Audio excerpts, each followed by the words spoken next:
ਸਤਿ ਸ਼੍ਰੀ ਅਕਾਲ ਜੀ, ਤੁਸੀਂ ਦੇਖ ਰਹੇ ਹੋ ਪੰਜਾਬ ਮੇਲ USA ਟੀਵੀ। ਮੈਂ ਹਾਂ ਵਰੁਣ ਕੌਰ ਮਾਨ। ਖਬਰਾਂ ਦੇ ਬੁਲੇਟਿਨ ਵਿੱਚ ਤੁਹਾਡਾ ਸਵਾਗਤ। ਖਬਰਾਂ ਦੇ ਬੁਲੇਟਿਨ ਦੇ sponsor real estate broker Mohan Cheema. Real estate ਦੀ ਦੁਨੀਆ ਦੇ ਵਿੱਚ ਮੰਨਿਆ ਪ੍ਰਮੰਨਿਆ ਨਾਮ। ਪੇਸ਼ ਨੇ ਪਹਿਲਾਂ ਚੁਣਵੀਆਂ ਖਬਰਾਂ। ਅਮਰੀਕੀ 에ਅਰਲਾਈਨਸ ਨੇ ਰੱਦ ਕੀਤੀਆਂ ਸੈਂਕੜੇ ਉਡਾਨਾਂ। ਗੁਰਦੁਆਰਾ ਨਨਕਾਣਾ ਸਾਹਿਬ ਦੀ ਨਹੀਂ ਮਿਲੀ ਜਾਣ ਦੀ ਆਗਿਆ। ਸੁਪਰੀਮ ਕੋਰਟ ਨੇ ਕੇਂਦਰ ਦੇ ਫੈਸਲੇ ਵਿੱਚ ਦਖਲ ਦੇਣ ਤੋਂ ਕੀਤਾ ਇਨਕਾਰ। ਅਮਰੀਕਾ 'ਚ 8 ਨਵੰਬਰ ਤੋਂ 5 ਸਾਲ ਤੋਂ ਵੱਧ ਉਮਰ ਦੇ ਬੱਚਿਆਂ ਨੂੰ ਲੱਗੇਗੀ ਵੈਕਸੀਨ। ਫਾਈਜ਼ਰ ਨੂੰ ਮਨਜ਼ੂਰੀ। G20 ਨੇਤਾਵਾਂ ਨੇ ਟੀਕਿਆਂ ਲਈ ਮਨਜ਼ੂਰੀ ਪ੍ਰਕਿਰਿਆ ਨੂੰ ਮਜ਼ਬੂਤ ਕਰਨ ਲਈ ਪ੍ਰਗਟਾਈ ਸਹਿਮਤੀ।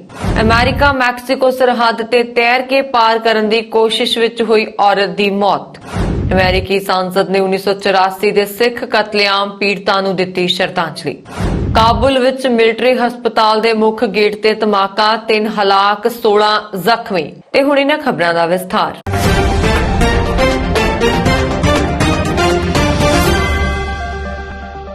ਅਮਰੀਕਾ ਦੀਆਂ ਕਈ 에ਅਰਲਾਈਨਸ ਨੇ ਖਰਾਬ ਮੌਸਮ ਅਤੇ ਸਟਾਫ ਦੀ ਘਾਟ ਕਾਰਨ ਲਗਾਤਾਰ ਸੈਂਕੜੇ ਉਡਾਣਾਂ ਰੱਦ ਕੀਤੀਆਂ ਨੇ ਤੇ ਲਗਾਤਾਰ ਉਡਾਣਾਂ ਰੱਦ ਹੋ ਰਹੀਆਂ ਨੇ। ਉਡਾਣਾਂ ਰੱਦ ਕਰਨ ਦੀ ਪ੍ਰਕਿਰਿਆ ਵਿੱਚ ਸੋਮਵਾਰ ਨੂੰ ਹੋਰ ਉਡਾਣਾਂ ਰੱਦ ਹੋਣ ਨਾਲ ਰੱਦ ਹੋਈਆਂ ਉਡਾਣਾਂ ਦੀ ਕੁੱਲ ਗਿਣਤੀ ਲਗਭਗ 2300 ਤੱਕ ਪਹੁੰਚ ਗਈ ਹੈ। ਸਟਾਫ ਦੀ ਕਮੀ ਨੇ ਖਾਸ ਤੌਰ ਤੇ ਅਮਰੀਕੀ airlines, south West airlines company ਅਤੇ ਸਪਿਰਿਟ 에ਅਰਲਾਈਨਸ ਇੰਕ ਨੂੰ ਪ੍ਰਭਾਵਿਤ ਕੀਤਾ ਹੈ। 에ਅਰਲਾਈਨਸ ਛੁੱਟੀਆਂ ਦੇ ਸੀਜ਼ਨ ਤੋਂ ਪਹਿਲਾਂ ਲੋੜੀਂਦੇ ਪਾਇਲਟਾਂ ਅਤੇ ਫਲਾਈਟ ਅਟੈਂਡੈਂਟਾਂ ਨੂੰ ਲੱਭਣ ਵਿੱਚ ਸਮੱਸਿਆਵਾਂ ਦਾ ਸਾਹਮਣਾ ਕਰ ਰਹੀਆਂ ਨੇ। ਫਲਾਈਟ ਅਟੈਂਡੈਂਟਸ ਯੂਨੀਅਨ APFA ਅਨੁਸਾਰ ਅਮਰੀਕਾ 'ਚ ਫਲਾਈਟ ਅਟੈਂਡੈਂਟ ਸਟਾਫਿੰਗ ਸਮੱਸਿਆ ਤਣਾਅਪੂਰਨ ਹੈ। 에ਅਰਲਾਈਨਸ ਖਰਾਬ ਮੌਸਮ ਦੇ ਮੱਦੇਨਜ਼ਰ ਵੀ ਉਡਾਣਾਂ ਰੱਦ ਕਰ ਰਹੀਆਂ ਨੇ। Dallas fort worth international airport ਤੇ ਤੇਜ਼ ਹਵਾਵਾਂ ਨੇ ਅਮਰੀਕੀਆਂ ਦੀ ਆਮਦ ਦੀ ਸਮਰੱਥਾ ਨੂੰ ਅੱਧੇ ਤੋਂ ਵੱਧ ਘਟਾ ਦਿੱਤਾ ਹੈ ਅਤੇ ਖਰਾਬ ਮੌਸਮ ਨੇ ਸਟਾਫ ਤੇ ਵੀ ਅਸਰ ਪਾਇਆ ਹੈ। ਹਾਲਾਂਕਿ ਕੁਝ 에ਅਰਲਾਈਨਸ ਆਉਂਦੇ ਦਿਨਾਂ ਵਿੱਚ ਸਟਾਫ ਦੀ ਸਮੱਸਿਆ ਦਾ ਹੱਲ ਹੋਣ ਦੀ ਉਮੀਦ ਕਰ ਰਹੇ ਨੇ। ਸੁਪਰੀਮ ਕੋਰਟ ਨੇ ਪਾਕਿਸਤਾਨ ਦੇ ਗੁਰਦੁਆਰਾ ਨਨਕਾਣਾ ਸਾਹਿਬ ਅਤੇ ਕੁਝ ਹੋਰ ਗੁਰਦੁਆਰਿਆਂ ਤੱਕ ਪਹੁੰਚ ਦੀ ਆਗਿਆ ਦੇਣ ਦੇ ਲਈ ਕੇਂਦਰ ਸਰਕਾਰ ਨੂੰ ਨਿਰਦੇਸ਼ ਦੇਣ ਦੀ ਮੰਗ ਵਾਲੀ ਪਟੀਸ਼ਨ ਤੇ ਸੁਣਵਾਈ ਕਰਨ ਤੋਂ ਇਨਕਾਰ ਕਰ ਦਿੱਤਾ ਹੈ। ਇਹ ਸ਼ਰਧਾਲੂ ਸ੍ਰੀ ਗੁਰੂ ਨਾਨਕ ਦੇਵ ਜੀ ਦੇ 551ਵੇਂ ਪ੍ਰਕਾਸ਼ ਪੁਰਬ ਮੌਕੇ ਕਰਵਾਏ ਜਾਣ ਵਾਲੇ ਪ੍ਰੋਗਰਾਮਾਂ ਦੇ ਸੰਬੰਧ ਵਿੱਚ ਉੱਥੇ ਜਾਣਾ ਚਾਹੁੰਦੇ ਸਨ। ਇਹ ਪਟੀਸ਼ਨ ਗੁਰਦੁਆਰਾ ਸਾਹਿਬ ਦਸ਼ਮੇਸ਼ ਦਰਬਾਰ ਵੱਲੋਂ ਗ੍ਰਹਿ ਮੰਤਰਾਲੇ ਵੱਲੋਂ 18 ਅਕਤੂਬਰ ਨੂੰ ਮਿਲੇ ਜਵਾਬ ਦੇ ਵਿਰੋਧ ਵਿੱਚ ਦਾਇਰ ਕੀਤੀ ਗਈ ਸੀ। ਗ੍ਰਹਿ ਮੰਤਰਾਲੇ ਨੇ ਕੋਵਿਡ-19 ਮਹਾਮਾਰੀ ਕਾਰਨ ਲਾਈਆਂ ਪਾਬੰਦੀਆਂ ਕਾਰਨ 23 ਅਕਤੂਬਰ ਤੋਂ 1 ਨਵੰਬਰ ਜਾਂ 1 ਤੋਂ 11 ਨਵੰਬਰ ਦਰਮਿਆਨ 55 ਸ਼ਰਧਾਲੂਆਂ ਦੇ ਜਥੇ ਨੂੰ ਪਾਕਿਸਤਾਨ ਜਾਣ ਦੀ ਆਗਿਆ ਦੇਣ ਤੋਂ ਇਨਕਾਰ ਕਰ ਦਿੱਤਾ ਸੀ। ਮੰਤਰਾਲੇ ਨੇ 17 ਨਵੰਬਰ ਨੂੰ ਬਾਅਦ ਦੀਆਂ ਤਰੀਕਾਂ ਤੇ ਪਾਕਿਸਤਾਨ ਜਾਣ ਦਾ ਪ੍ਰੋਗਰਾਮ ਤੈਅ ਕਰਨ ਲਈ ਕਿਹਾ ਸੀ। ਉਸ ਸਮੇਂ ਯਾਤਰਾ ਦੀ ਆਗਿਆ ਤੇ ਵਿਚਾਰ ਕੀਤਾ ਜਾ ਸਕਦਾ ਹੈ। ਗ੍ਰਹਿ ਮੰਤਰਾਲੇ ਨੇ ਵੀ ਪੰਜਾਬ ਸਰਕਾਰ ਰਾਹੀਂ ਭੇਜਣ ਦੀ ਆਗਿਆ ਮੰਗੀ ਸੀ। ਕੇਂਦਰ ਸਰਕਾਰ ਦੇ ਫੈਸਲੇ ਵਿੱਚ ਦਖਲ ਦੇਣ ਤੋਂ ਇਨਕਾਰ ਕਰਦੇ ਹੋਏ ਜਸਟਿਸ SK ਕੌਲ ਅਤੇ ਜਸਟਿਸ MM ਸੁਦਰੇਸ਼ ਨੇ ਬੈਂਚ ਨੇ ਕਿਹਾ, ਕੋਵਿਡ ਮਹਾਮਾਰੀ ਦੇ ਕਾਰਨ ਅੰਦੋਲਨ ਨਾਲ ਸੰਬੰਧਿਤ ਪਾਬੰਦੀਆਂ ਲਗਾਈਆਂ ਗਈਆਂ ਹਨ। ਲੋਕ ਹਿੱਤ ਵਿੱਚ ਇਹਨਾਂ ਦੀ ਪਾਲਣਾ ਕਰਨੀ ਜ਼ਰੂਰੀ ਹੈ। ਉਹਨਾਂ ਨੇ ਕਿਹਾ ਕਿ ਬੈਚ ਵਿੱਚ ਕਈ ਬਜ਼ੁਰਗ ਵੀ ਸ਼ਾਮਲ ਹਨ, ਉਹਨਾਂ ਦਾ ਜ਼ਿਆਦਾ ਧਿਆਨ ਰੱਖਣ ਦੀ ਲੋੜ ਹੈ। ਬੈਂਚ ਨੇ ਸੰਵਿਧਾਨ ਦੀ ਧਾਰਾ 32 ਦਾ ਹਵਾਲਾ ਦਿੰਦੇ ਹੋਏ ਗੁਰਦੁਆਰਾ ਸਾਹਿਬ ਦੀ ਪਟੀਸ਼ਨ ਨੂੰ ਖਾਰਜ ਕਰ ਦਿੱਤਾ। ਅਮਰੀਕਾ ਵਿੱਚ 5 ਸਾਲ ਤੋਂ ਵੱਧ ਉਮਰ ਦੇ ਬੱਚਿਆਂ ਨੂੰ ਕੋਰੋਨਾ ਖਿਲਾਫ ਫਾਈਜ਼ਰ ਵੈਕਸੀਨ ਲਗਾਉਣ ਦੀ ਮਨਜ਼ੂਰੀ ਮਿਲ ਗਈ ਹੈ। ਅਮਰੀਕੀ ਸਿਹਤ ਅਧਿਕਾਰੀਆਂ ਨੇ ਮੰਗਲਵਾਰ ਨੂੰ ਬੱਚਿਆਂ ਨੂੰ ਫਾਈਜ਼ਰ ਵੈਕਸੀਨ ਦੀ ਖੁਰਾਕ ਦੇਣ ਸੰਬੰਧੀ ਮਨਜ਼ੂਰੀ ਦੇ ਦਿੱਤੀ ਹੈ। ਇਸ ਨੂੰ ਅਮਰੀਕਾ ਦੀ ਟੀਕਾਕਰਨ ਮੁਹਿੰਮ ਵਿੱਚ ਅਹਿਮ ਕਦਮ ਮੰਨਿਆ ਜਾ ਰਿਹਾ ਹੈ। ਦੱਸਿਆ ਜਾ ਰਿਹਾ ਹੈ ਕਿ ਅਮਰੀਕਾ ਵਿੱਚ 8 ਨਵੰਬਰ ਤੋਂ ਬੱਚਿਆਂ ਨੂੰ ਕੋਰੋਨਾ ਦੀ ਵੈਕਸੀਨ ਲੱਗਣੀ ਸ਼ੁਰੂ ਹੋ ਜਾਏਗੀ। ਅਮਰੀਕਾ ਦੇ ਰਾਸ਼ਟਰਪਤੀ ਜੋ ਬਾਈਡਨ ਨੇ ਇਸ ਨੂੰ ਟਰਨਿੰਗ ਪੁਆਇੰਟ ਕਰਾਰ ਦਿੱਤਾ ਹੈ। ਅਮਰੀਕੀ ਖਾਦ ਅਤੇ ਡਰੱਗਸ ਪ੍ਰਸ਼ਾਸਨ ਤੋਂ ਮਨਜ਼ੂਰੀ ਮਿਲਣ ਦੇ ਬਾਅਦ centre for disease control and prevention ਨੇ ਵੀ ਮਨਜ਼ੂਰੀ ਦਿੱਤੀ ਸੀ। ਅਜਿਹੇ ਵਿੱਚ ਹੁਣ ਸਰਕਾਰ ਤੋਂ ਆਗਿਆ ਮਿਲਣ ਦੇ ਬਾਅਦ ਅਮਰੀਕਾ ਵਿੱਚ 2.8 ਕਰੋੜ ਬੱਚਿਆਂ ਨੂੰ ਵੈਕਸੀਨ ਲੱਗਣ ਦਾ ਰਸਤਾ ਸਾਫ਼ ਹੋ ਗਿਆ।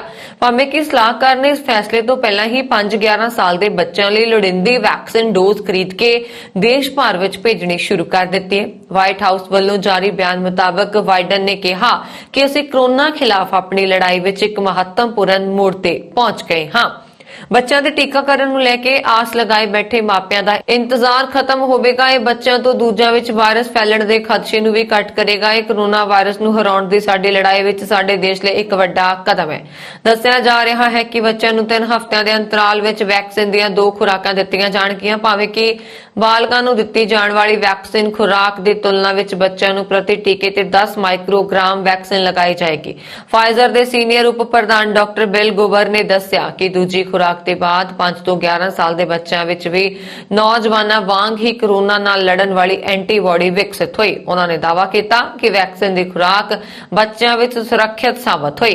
ਤੁਹਾਨੂੰ ਲੱਗਦਾ ਹੈ ਕਿ ਅਸੀਂ ਅਸਲ ਵਿੱਚ ਚੰਗੀ ਜਗ੍ਹਾ ਤੇ ਪਹੁੰਚ ਗਏ ਹਾਂ।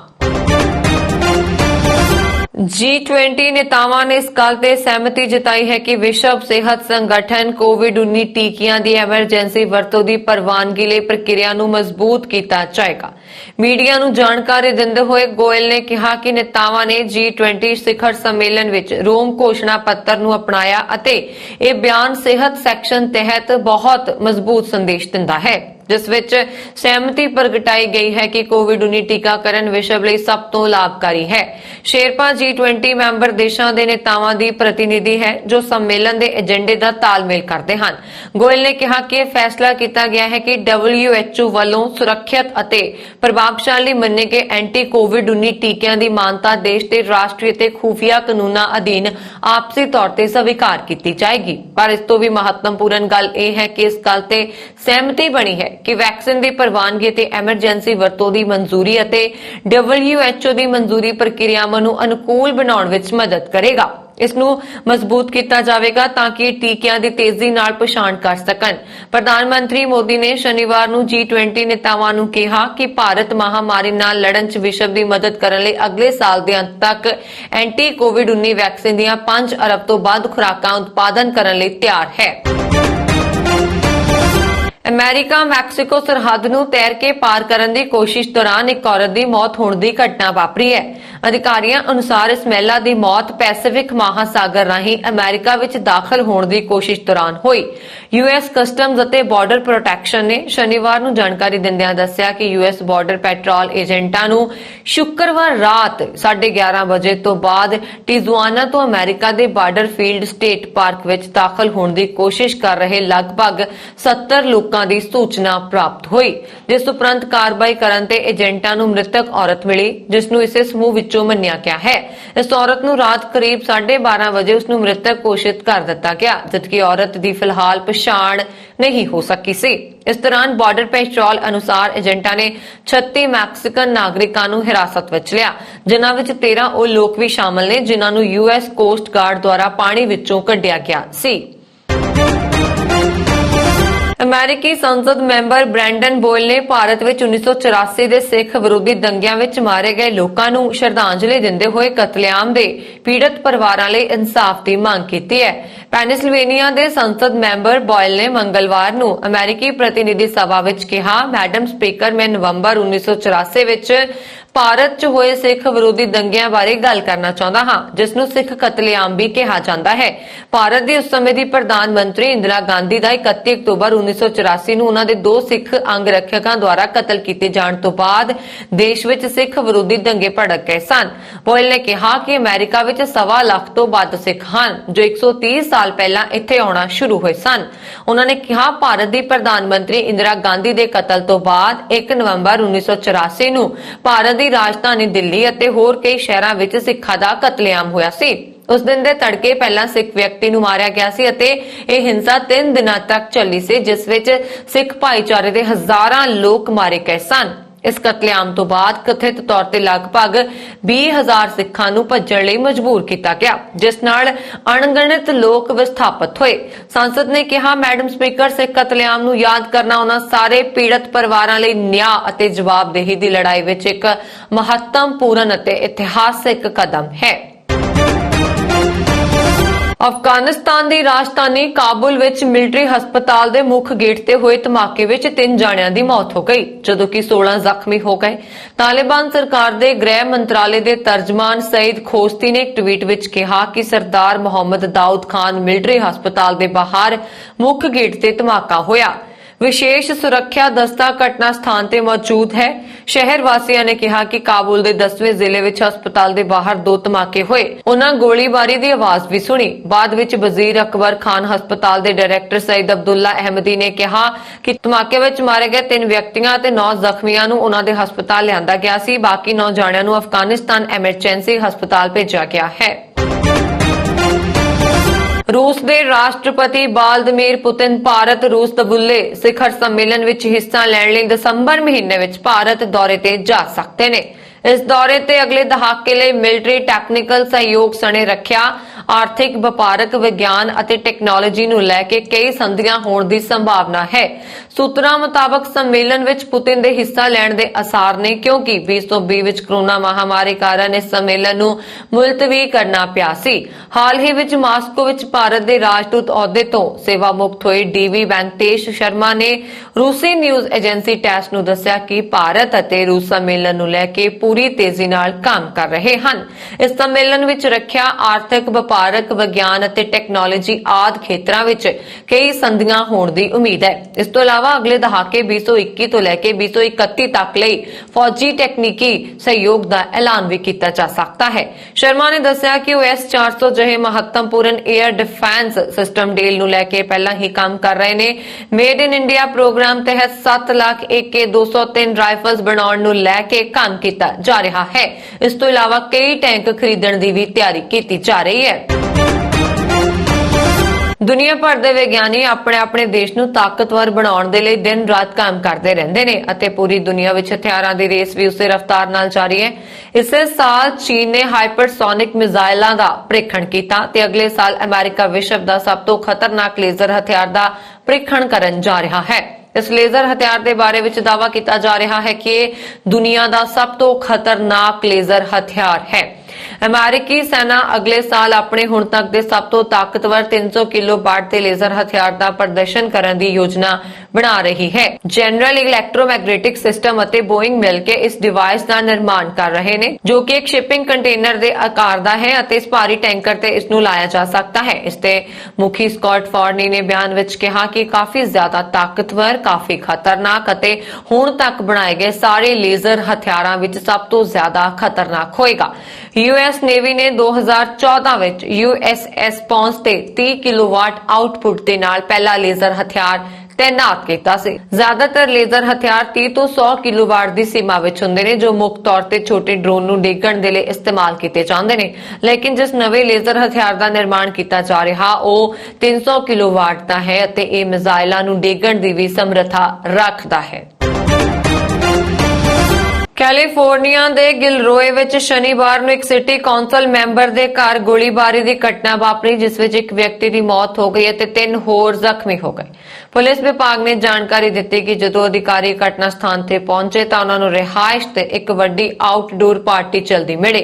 ਇਸ ਦੌਰਾਨ ਸਾਹਮਣੇ ਆਇਆ ਕਿ ਅਧਿਕਾਰੀਆਂ ਦੇ ਆਉਣ ਤੋਂ ਪਹਿਲਾਂ ਝਗੜਾ ਹੋਇਆ ਸੀ ਅਤੇ ਘੱਟੋ-ਘੱਟ ਇੱਕ ਵਿਅਕਤੀ ਨੇ ਗੋਲਾਬਾਰੀ ਕੀਤੀ ਸੀ। ਪੁਲਿਸ ਦੁਆਰਾ ਮਰਨ ਵਾਲੇ ਵਿਅਕਤੀ ਦੀ ਪਛਾਣ 18 ਸਾਲਾ ਮਾਈਕਲ ਡੈਨੀਅਲ ਜ਼ੁਨੀਗਾ ਮੈਕੀਆਸ ਵਜੋਂ ਕੀਤੀ ਹੈ ਜਦਕਿ ਜ਼ਖਮੀਆਂ ਨੂੰ ਹਸਪਤਾਲ ਵਿੱਚ ਦਾਖਲ ਕਰਵਾਇਆ ਗਿਆ। ਪੁਲਿਸ ਨੇ ਦੱਸਿਆ ਕਿ ਸਾਰੇ ਪੀੜਤਾਂ ਦੀ ਉਮਰ 17 ਤੋਂ 19 ਸਾਲ ਦੇ ਵਿਚਕਾਰ ਸੀ। ਇਸ ਸੰਬੰਧ ਵਿੱਚ ਪੁਲਿਸ ਨੇ ਗਿਲਰੋਏ ਦੇ ਇੱਕ 19 ਸਾਲਾ ਸ਼ੱਕੀ ਨੂੰ ਗ੍ਰਿਫਤਾਰ ਕੀਤਾ ਅਤੇ ਕਤਲ ਦੇ ਦੋਸ਼ ਵਿੱਚ ਮੁਕੱਦਮਾ ਦਰਜ ਕੀਤਾ ਗਿਆ।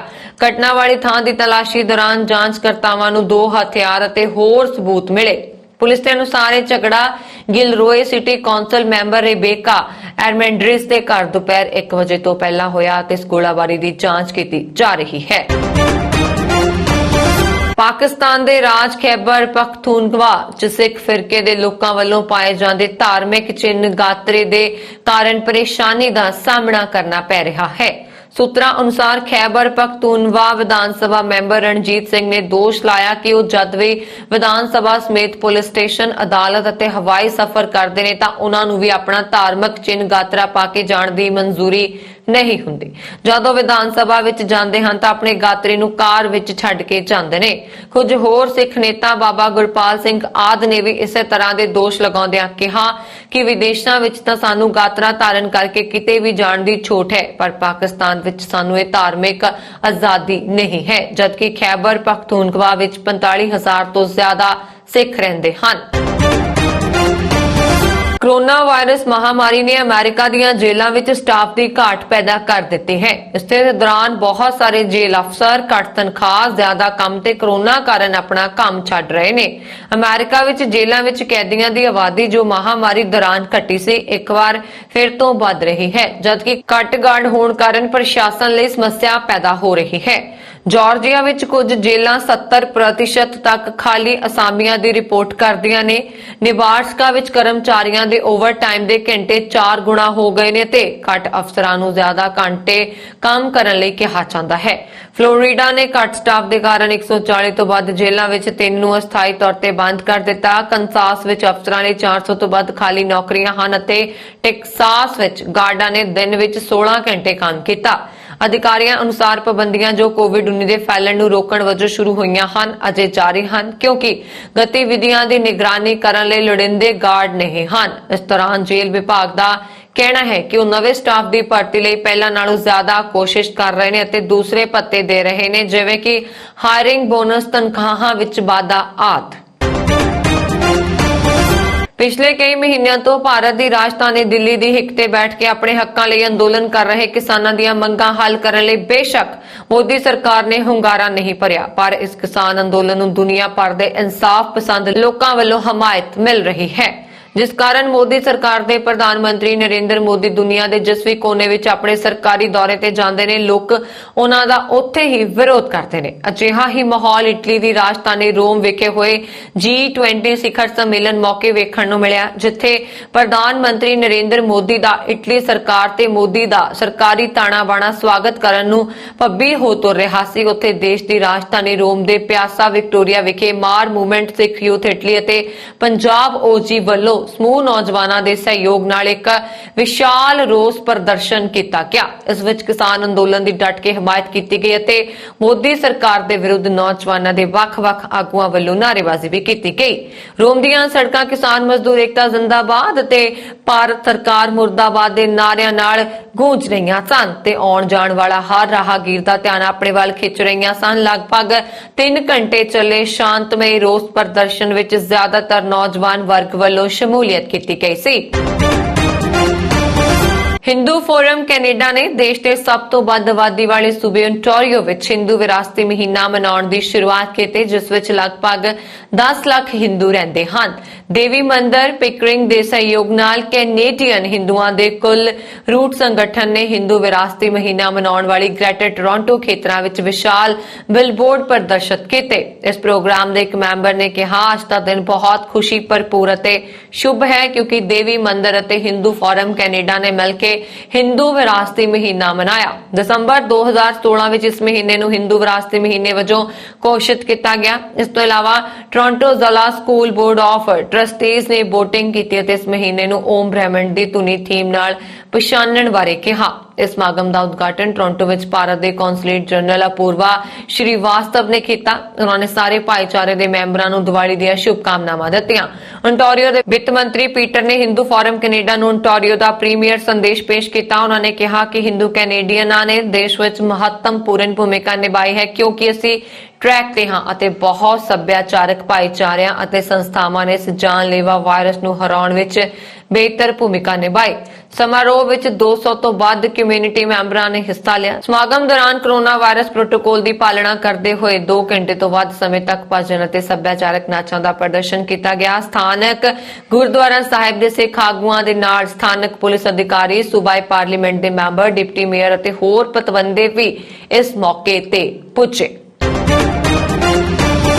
ਯਾਹੂ ਨੇ ਵਪਾਰਕ ਅਤੇ ਕਾਨੂੰਨੀ ਚੁਣੌਤੀਆਂ ਦੇ ਚਲਦਿਆਂ ਚੀਨ ਵਿੱਚ ਆਪਣੀਆਂ ਸੇਵਾਵਾਂ ਬੰਦ ਕਰਨ ਦਾ ਐਲਾਨ ਕੀਤਾ। ਸਥਾਨਕ ਮੀਡੀਆ ਰਿਪੋਰਟਾਂ ਮੁਤਾਬਕ ਕੰਪਨੀ ਦੀ ਵੈਬਸਾਈਟ ਤੇ ਪ੍ਰਕਾਸ਼ਿਤ ਬਿਆਨ ਵਿੱਚ ਕਿਹਾ ਗਿਆ ਹੈ ਕਿ 1 ਨਵੰਬਰ ਤੋਂ ਕੰਪਨੀ ਨੇ ਚੀਨ ਵਿੱਚ ਆਪਣੀਆਂ ਸੇਵਾਵਾਂ ਬੰਦ ਕਰ ਦਿੱਤੀਆਂ। ਰਿਪੋਰਟਾਂ ਮੁਤਾਬਕ ਯਾਹੂ ਦੇ ਬੁਲਾਰੇ ਨੇ ਮੰਗਲਵਾਰ ਨੂੰ ਇੱਕ ਈਮੇਲ ਦੇ ਜਵਾਬ ਵਿੱਚ ਦੱਸਿਆ ਕਿ ਵੱਧਦੀ ਵਪਾਰਕ ਚੁਣੌਤੀਆਂ ਅਤੇ ਖਰਾਬ ਹੁੰਦੇ ਕਾਨੂੰਨੀ ਮਾਹੌਲ ਦੇ ਚਲਦਿਆਂ ਯਾਹੂ ਨੇ ਚੀਨ ਨੂੰ ਅਲਵਿਦਾ ਕਹਿ ਦਿੱਤਾ ਹੈ। ਯਾਹੂ ਉਪਯੋਗਤਾਕਰਤਾਵਾਂ ਦੇ ਅਧਿਕਾਰ ਅਤੇ ਮੁਕਤ ਦੇ ਖੁੱਲੇ ਇੰਟਰਨੈਟ ਦੇ ਲਈ ਵਚਨਬੱਧ ਹੈ। ਇਸ ਤੋਂ ਪਹਿਲਾਂ ਬੀਤੇ ਮਹੀਨੇ ਮਾਈਕਰੋਸਾਫਟ ਨੇ ਚੀਨ ਵਿੱਚ ਲਿੰਕਡਇਨ ਦੀ ਸੇਵਾਵਾਂ ਬੰਦ ਕਰ ਦਿੱਤੀਆਂ ਸਨ। ਯਾਹੂ ਨੇ 1998 ਵਿੱਚ ਚੀਨ ਵਿੱਚ ਸੇਵਾਵਾਂ ਸ਼ੁਰੂ ਕੀਤੀਆਂ ਸਨ ਅਤੇ 2012 ਵਿੱਚ ਦਿੱਗਜ ਈ-ਕਾਮਰਸ ਕੰਪਨੀ ਅਲੀਬਾਬਾ ਦੇ ਨਾਲ ਹਿੱਸੇਦਾਰ ਵੇਚਣ ਦਾ ਸੌਦਾ ਕੀਤਾ। ਇਸ ਸੌਦੇ ਵਿੱਚ ਅਲੀਬਾਬਾ ਨੂੰ ਚੀਨ ਵਿੱਚ ਯਾਹੂ ਨੂੰ 4 ਸਾਲ ਤੱਕ ਸੰਚਾਲਿਤ ਕਰਨ ਦਾ ਅਧਿਕਾਰ ਮਿਲਿਆ ਸੀ। ਇਸ ਤੋਂ ਪਹਿਲਾਂ ਯਾਹੂ ਨੇ ਬੀਜਿੰਗ ਵਿੱਚ ਆਪਣੇ ਕੌਮਾਂਤਰੀ ਖੋਜ ਕੇਂਦਰ ਅਤੇ ਵਿਕਾਸ ਕੇਂਦਰ ਨੂੰ 2015 ਨੂੰ ਬੰਦ ਕਰ ਦਿੱਤਾ ਸੀ। ਚੀਨ ਨੇ ਇੰਟਰਨੈਟ ਕੰਪਨੀਆਂ ਤੇ ਸਮੱਗਰੀ ਅਤੇ ਗਾਹਕ ਗੁਪਤ ਦੇ ਸੰਬੰਧ ਵਿੱਚ ਨਵੇਂ ਕਾਨੂੰਨ ਦੇ ਤਹਿਤ ਸਖਤ ਪਾਬੰਦੀਆਂ ਲਗਾਈਆਂ ਹਨ। ਸੋਮਵਾਰ ਨੂੰ ਹੀ ਚੀਨ ਵਿੱਚ ਆਨਲਾਈਨ ਉਪਯੋਗਕਰਤਾ ਡਾਟਾ ਗੁਪਤਤਾ ਦੀ ਰੱਖਿਆ ਦੇ ਲਈ ਬਣਾਇਆ ਗਿਆ ਸੀ ਨਿੱਜੀ ਸੂਚਨਾ ਕਾਨੂੰਨ ਲਾਗੂ ਕੀਤਾ ਗਿਆ ਹੈ, ਜਿਸ ਦੇ ਚਲਦਿਆਂ ਯਾਹੂ ਨੂੰ ਚੀਨ ਛੱਡਣਾ ਪਿਆ।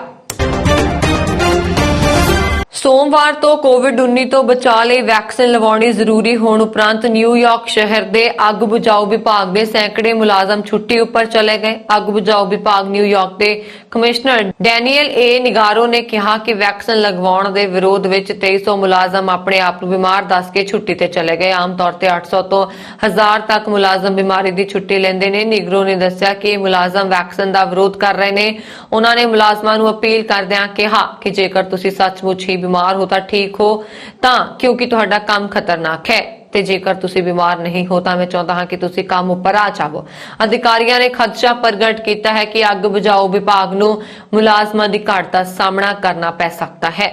ਮੇਅਰ ਬਿਲ ਡੇ ਬਲਾਸੀਓ ਨੇ ਕਿਹਾ ਕਿ ਵੈਕਸੀਨ ਦੇ ਵਿਰੋਧ ਵਿੱਚ ਸੋਮਵਾਰ ਨੂੰ ਕੁੱਲ 3,78,000 ਮੁਲਾਜ਼ਮਾਂ ਵਿੱਚੋਂ ਅੰਦਾਜ਼ਨ 9,000 ਬਿਨਾਂ ਤਨਖਾਹ ਛੁੱਟੀ ਉੱਪਰ ਸਨ। ਮੇਅਰ ਨੇ ਕਿਹਾ ਕਿ ਜਿਹੜੇ ਮੁਲਾਜ਼ਮ ਫਰੇਬ ਕਰਕੇ ਦੂਸਰਿਆਂ ਦੀ ਜਾਨ ਲਈ ਖਤਰਾ ਪੈਦਾ ਕਰ ਰਹੇ ਹਨ ਉਹਨਾਂ ਵਿਰੁੱਧ ਕਾਰਵਾਈ ਹੋਏਗੀ।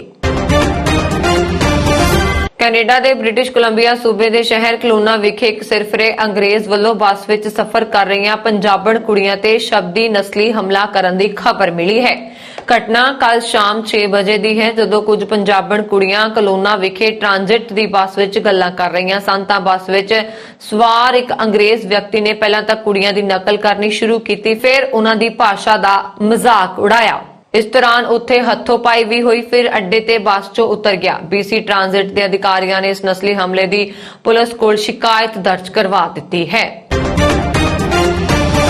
ਫੇਸਬੁੱਕ ਦੀ ਅੰਦਰੂਨੀ ਕਾਰਜ ਪ੍ਰਣਾਲੀ ਨੂੰ ਨੁਕਸਾਨ ਪਹੁੰਚਾਉਣ ਸੰਬੰਧੀ ਦਸਤਾਵੇਜ਼ ਲੀਕ ਕਰਨ ਤੋਂ ਬਾਅਦ ਪਹਿਲੀ ਵਾਰ ਜਨਤਕ ਸੰਬੋਧਨ ਦੌਰਾਨ ਵੈਸਲ ਬਲੋਅਰ ਫ੍ਰਾਂਸਿਸ ਹੌਗਨ ਨੇ ਆਪਣੇ ਸਾਬਕਾ ਬੌਸ ਮਾਰਕ ਜ਼ੁਕਰਬਰਗ ਨੂੰ ਅਹੁਦਾ ਛੱਡਣ ਦੀ ਬੇਨਤੀ ਕੀਤੀ ਹੈ।